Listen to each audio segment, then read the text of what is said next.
One thing that was very interesting when we were watching you here, you were doing some stuff with your foot in your sandal, is I wish we were able to see the tendon on your big toe. Graham, once he saw it, he got an immediate erection because the tendon on your big toe is so thick. What did Little Richard say? He heard Jimi Hendrix and he said it made his big toe shoot out of his boot. But it does make me wonder, Mark, myself, Andrew, we have noticed our feet changing over this past year. Like the tendons are getting thicker. My feet have gotten wider. I put my feet into my Crocs that I have. And I was like, wow, my feet are now feeling the edge and the width of the Croc. My Croc is now not wide enough for my feet. But you've been doing this for almost over a decade. Like about 13 years. How have your feet changed? What did you notice? Well, my feet have, I will say that the first 6 months was not, oh, sorry about that, guys. You're good. I'm a rookie here.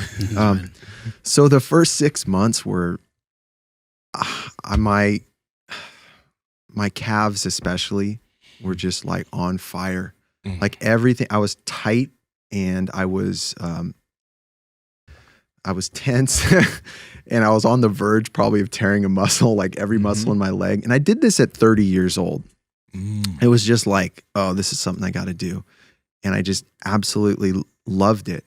But my legs were just so tight and so tense because essentially my calves, you know, I had this new engagement of everything below the knees like I'd never had before. And I went from being a guy who was willing to, I'd run to chase a ball, or I ran a little bit when I was dating my wife because I wanted to be, you know, impress her and just hang out, whatever I could do to hang out. I run all the time. Yeah, I love this. You got like shin splints, you're like totally dying. We're married and I'm like, oh yeah, I just can't make the run today. It's some camp. I have to, I got to wash my clothes. Darn it. So like that was why I would run. And then all of a sudden I'm like, wait a minute, I want to run. And I feel like it's such a deep issue, this whole running thing. It's like, so, I mean, I'm kind of amazed at you, Mark. You're like power lifter. Now you're just like into running and there's something like deep in us. It's the foundation of everything we do in terms of our athletics. It's always a part of us. So, you know, it's not surprising that we want to run. And, you know, we have this, this great ability to, but I was running way too much. I went from like 0 to 100, like real quick. If I had been older, I would have killed myself. And so I saw Chris McDougall. He's the author of Born to Run. And he did this, this little talk at Google one day, and I watched it online, and he was saying, it's not a panacea, this whole minimalist thing. You cannot just throw your Vibram 5 fingers. You can't just take your shoes off and like everything's going to be perfect. Yeah. You know, like anything you do in life, you have to train for it. You have to like acclimate yourself. And so there are a lot of problems. And I think that's where most people have had problems going to minimalist footwear. They enjoy the first mile. I actually talked to this guy. He's a good athlete. And he was telling me that he's like, I tried the 5 fingers and, you know, I'd go on these 10-mile runs and then, you know, my feet were sore or I was hurting myself or whatever, right? Yeah. And he's like, I liked it at first, but then I didn't. Well, there's a reason he liked it at first. Because he had enough strength and stamina in the muscles in his feet to run 2 miles. Okay. But he didn't have enough to run 10 miles. That was going to take him training. It's that simple. And so all these things, like, you know, someone might, you guys know the weightlifting thing a lot better than I do, but maybe somebody jumps on and they can throw some big weight up like once or twice. But try it 3 and 4 times, and then you get the muscle fatigue, and now you really hurt yourself. To add on to what you're saying right there, the amount of comments that I've seen, because we've been talking about this stuff for a while now. So there are a lot of people that have been going down this journey too, and they're having massive benefit. But you'll see comments every now and then, people like, man, I did the Vibrams for a few months and I got injured. Or, man, I did this barefoot thing for a few months and my Achilles has been on fire. This is not okay. This is bad. Yeah. But it's because, again, the shit's gradual. There's you progress and then you regress a little bit. You got to calm down. Yep. and then you adapt, and then you progress a little bit more. It's a slow process with your body getting used to all this shit. Exactly. I think like it's amazing what you can do, like training wise. I started doing more pull-ups in this last year, right? And you know, it's like I was hurting my shoulder at first. But then, you know, I like gradually over 6 months, you know, now I'm doing an extra 80 pull-ups a week, and Let's go. And it's like my shoulder's not hurting. Well, because I didn't do it all at once, right? You have to work into these things, and your foot is no different. And then there's also issues that are confounding, like your technique. Technique's always huge. And so why do we think I've had my foot, this is your technique might not matter as much when you put the shoes on. That's the selling point of the shoes. And that's why they get you. It's also it is helpful. Like if you put a shoe on, your run might feel better. And the ones they make now with the carbon foot plate and everything, it's like the super shoes, they feel amazing. They spring you along. They help cushion the blow. There's less pressure on the knees, less pressure on the calves.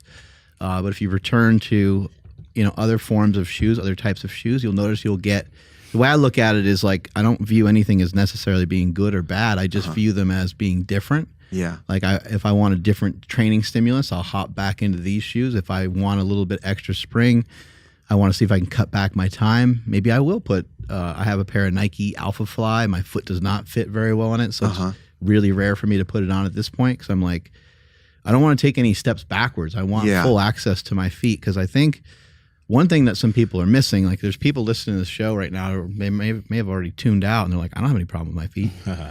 But their knees hurt.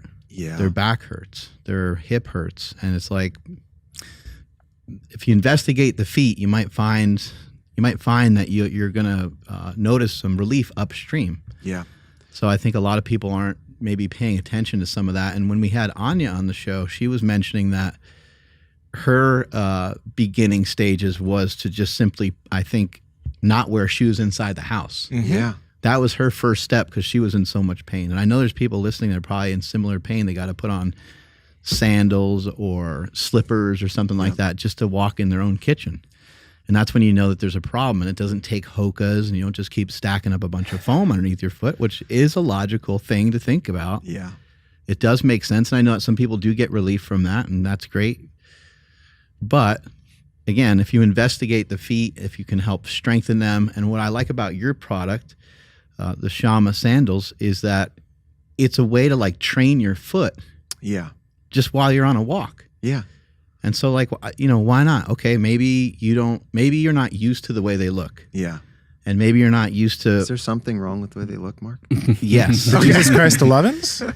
No. It's just people are used to Jordans, right? People are used to, oh, these are $130, you know, even though these are well made, and they have a cost to them as well. But it's just people aren't used to it as much. It's so funny when you wear the 5-finger shoes and people go, those are ugly. And you're like, that's the human foot, my brother. That's all that is. I actually think that. I'm sorry if you think the human foot is ugly. You're going to have to talk it up with this guy over here. I have a. Hey, look at what Jesus is wearing real quick. Yeah, what does he have? He's got sandals. Oh, yeah. He definitely has sandals. Oh, these are Adidas. No, I was kidding. He's got Adidas slides on. He's all chill. Feet pointed out. AD 30s. He's got Yeezys. So AD 30s. So Pat Roger family, how's it going? We talk about sleep all the time on this podcast. That's why we partnered with 8 Sleep mattresses. Now, this mattress is the Tesla of sleep. It's the Tesla of beds. Its technology tracks your heart rate variability. It changes its own temperature based off the way you sleep so that you get better sleep every single night. It is quite literally insane. Check them out. Andrew, how do they get it? Yes, and before I do that, I wanted to let you guys know that you can actually set the bed to wake you up silently. I know that sounds weird, but actually the bed starts vibrating around your head, and it doesn't wake up the entire household the way my phone used to do back in the day. So now I just kind of have the bed wake me up silently, and it's amazing. You guys got to head over to 8sleep.com/powerproject. That's EIGHT sleep.com/powerproject. When you guys go there, you'll see a banner across the top saying that you're going to receive $150 off automatically. So again, that's 8sleep.com/powerproject to receive $150 off your Pod Pro cover or your Pod Pro cover and mattress combo. Links to them down in the description as well as the podcast show notes. Let's get back to the podcast. Where did you look? Did you start to look, as your calves were feeling like they're going to explode? Did you start to look around maybe the internet or something like that and try to investigate how to run? Or you mentioned some books maybe? Or Yeah, I read Born to Run pretty early on. I did a lot of silly things early on. Like what? This is good stuff. Yeah, What did you do? Well, one of the silliest things I did was, it was like just this total eye-opening experience that, wait a minute, I don't need shoes and maybe the barefoot thing will work. But instantly I'm like, I can't go barefoot. That's just going to be too hard on my feet. They're going to be abrased and all that. And so there was this chain of stores in California called Mervyn's. I don't know if you remember that. And we used to get, my mom would give us these moccasins every year, the slippers. So this is pretty silly. I tore the liner out of the moccasin. And if you've ever been to Santa Cruz, we have Westcliff. It's this pretty nice, 2.5 mile road that everyone runs and bikes on. I wore moccasins and I ran the whole thing in moccasins because when I tore the liner out, there was just like this thin, 2-3 millimeter sole in it. And I looked like a complete moron, but I did it, and then I didn't do that too long. And I was trying to cut the bottoms off of shoes. And I was just like anything. Oh my gosh, it just made sense. And I was doing whatever I could. And then my father-in-law, he's going to hate me for this. I'm sorry, Mike, I got to tell this story again. But he worked for the water department and I told him about it. And Mike's the kind of guy that anything new idea, he'd give it a try at least once. And so I told him about the barefoot thing and he's, oh yeah, we're in it. He was just ready to do it.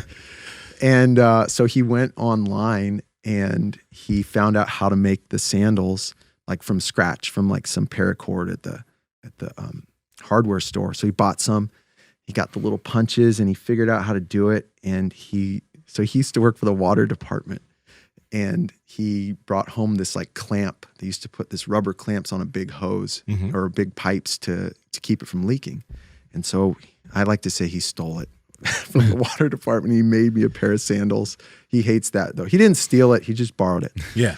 And got fired. So he made me this pair of sandals and it was my first pair of barefoot sandals. And I ran Westcliff in them and they're tied on with the paracord. They were terrible and they were slapping and flopping and all over the place. And so anyways, I would do ridiculous stuff like that. But that actually is a really important thing. I think it kind of, all these things are little pieces to the puzzle, maybe is how I think of it. Why we shouldn't be wearing stuff like this and why we should be focused more on,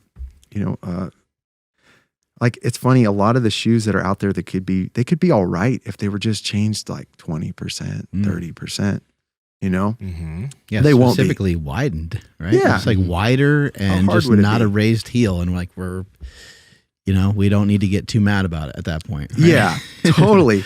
So, Power Project family, I hope you enjoyed this clip. We are on Discord and Reddit. We're trying to talk to you guys and build a community down there. So the links are in the bio. But remember, comment, subscribe, share this out with people so you can share the wealth of health. As cheesy as that fucking sounds.